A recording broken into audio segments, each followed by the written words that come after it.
Hello friends! ఈరోజు eighth క్లాస్‌లో త్యాగనిరతి అనే ఫస్ట్ లెసన్‌లో కొన్ని పద్యాలున్నాయి.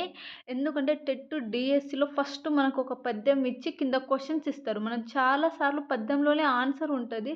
కానీ మనం చాలా రాంగ్ ఆన్సర్ పెట్టి వస్తాం. అందుకే మీరు ఒకసారి ఒక పద్యం భావం తెలుసుకున్నట్టయితే మీరు ఈజీగా ఆన్సర్ చేస్తారన్నమాట. సో, అందుకని నేనైతే వీడియో చేశాను. నేను మిగతా క్లాస్‌వి చేయకుండా నేను ఫస్ట్ ఎయిత్ క్లాస్ నుంచి స్టార్ట్ చేస్తున్నా. ఈరోజు ఈరోజుటి నుంచి అన్ని పద్యాల మీదనే నేను వీడియోస్ పెడతాను ఫ్రెండ్స్. సో, అందుకే మీరు జాగ్రత్తగా మీరు వినండి. ఒకటికి 2 సార్లు వినండి. మీకు ఈజీగా మీకు క్వెషన్ పేపర్ చూడగానే ఇట్లా ఆన్సర్ గుర్తుకు రావాలి. సరేనా? సో, స్టార్ట్ చేద్దామా? నిన్ను సత్యధర్మ నిర్మలుగా విందునట్టి నీకు బాడియయ్యా ఇప్పుడది భూభక్షితుడై భూభక్షితుండనై యున్న నాకు నాహార విఘ్న మిట్టలాచరింప. ఇక్కడ చూడండి. నిన్ను సత్యధర్మ నిర్మలుగా అంటే ఇక్కడ శిబి చక్రవర్తిని ఏమంటారు? నువ్వు సత్యధర్మాలను ఆచరించడం చేత విందునట్టి నీకు బాడీ అయ్యా. అంటే అంటే దీని అర్థం ఏంటి? ఈ సమయంలో నేను మిక్కిలి ఆకలితో ఉన్నా. అంటే నాకు ఆహారం దొరకకుండా చేయడం నీకు న్యాయమేనా అంటుంది. ఇప్పుడది భూభక్షితుడండైన యున్న నాకు ఆహార విఘ్నమిట్టలాచరింప. అంటే ఓ శిబి చక్రవర్తి, నీవు సత్యధర్మాలను ఆచరించడం చేత కళంకం లేని వాడినని విన్నాను. అటువంటి నీవు ఈ సమయంలో మిక్కలి ఆకలితో ఉన్న నాకు ఆహారం దొరకకుండా చెయ్యడం న్యాయమేనా అని అంటుంది. ఎవరంటున్నారు?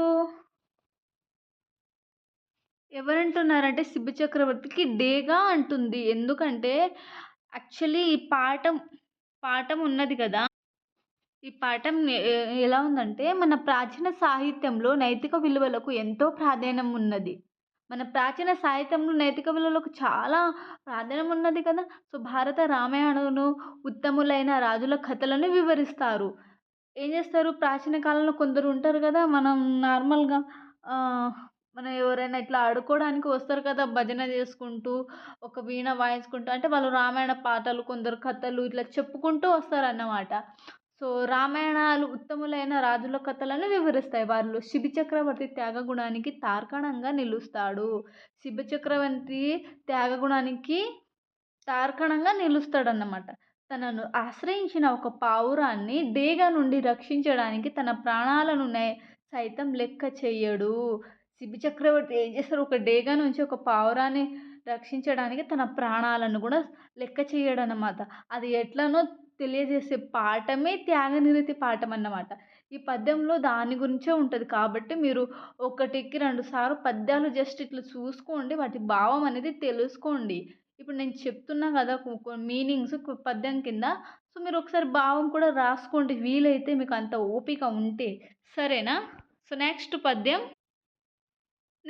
వచ్చేసి సర్వభూతంబులు నాహారంబున జీవించి వర్ధిల్లు నిధి నాకు భక్ష్యంబుగాని నాడు భూభక్ష వేదనం చేసి ప్రాణ వివేగంబు నట్లైన నా పుత్రులు భార్యవు జీవింపనేర రొక్క కపోతంబు రక్షించి పెక్కు జీవులకు హింస చేయుట ధర్మ విరోధంబు. ఇక్కడ ఇంకోసారి చదువుతా.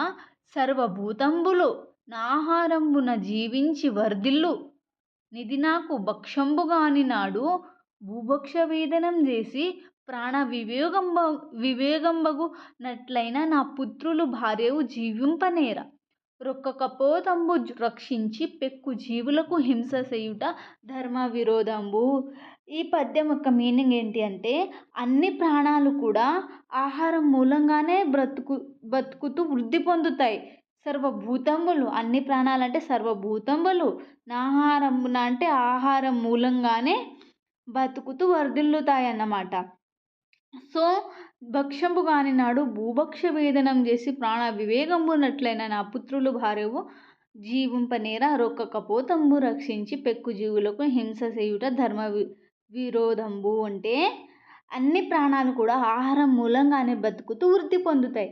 ఈ పావురం నాకు ఆహారం కాకపోతే ఆకలి బాధతో నా ప్రాణాలు పోతాయి. పావురం ఒకవేళ నేను తినలేదనుకో నేను ఆకలి బాధతో నేను చనిపోతా అని డేగా చెప్తుందన్నమాట.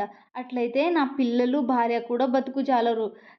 అట్లయితే నా పిల్లలు, భార్యలు కూడా బతకలేరు అని అంటారు. ఒక పావురాన్ని కాపాడడం కోసం ఇన్ని ప్రాణాలను హించుట ధర్మానికి వ్యతిరేకమా అని సిబ్బి చక్రవర్తిని డేగా అంటుంది. ఒకవేళ ఆ పావురం అతను తినకుంటే తన భార్య, పిల్లలు కూడా బతకరు. అట్లా అని చెప్తున్నాడు. ఒక్క పావురం కోసం నా భార్య, పిల్లల అందరి ప్రాణాలను కూడా లెక్క చేయట్లేదా అని డేగా చెప్తుందన్నమాట. నెక్స్ట్ పద్యం కూడా చెప్పుకుందాం. ఒక నిమిషం. నేను యాక్చువల్లీ బుక్స్లో ఎన్సీఆర్టీ బుక్స్ నుంచే చెప్తున్నా. మీకు డౌట్ ఉంటే ఇగో చూపిస్తా. NCERT books, NCERT Telangana, SCERT Telangana.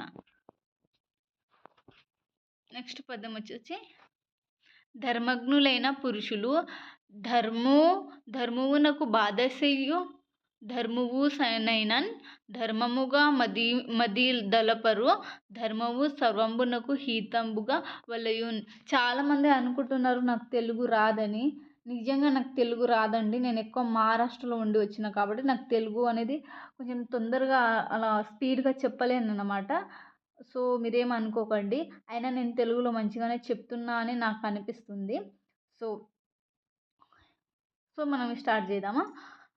ధర్మజ్ఞులైన పురుషులు ధర్మమునకు బాధసేయు ధర్మమునైనన్ ధర్మముగా మదిదలపరు ధర్మము స్వరూపంబునకు హితంబుగా వలయున్. సో ఈ పద్యం యొక్క అర్థం ఏమిటి?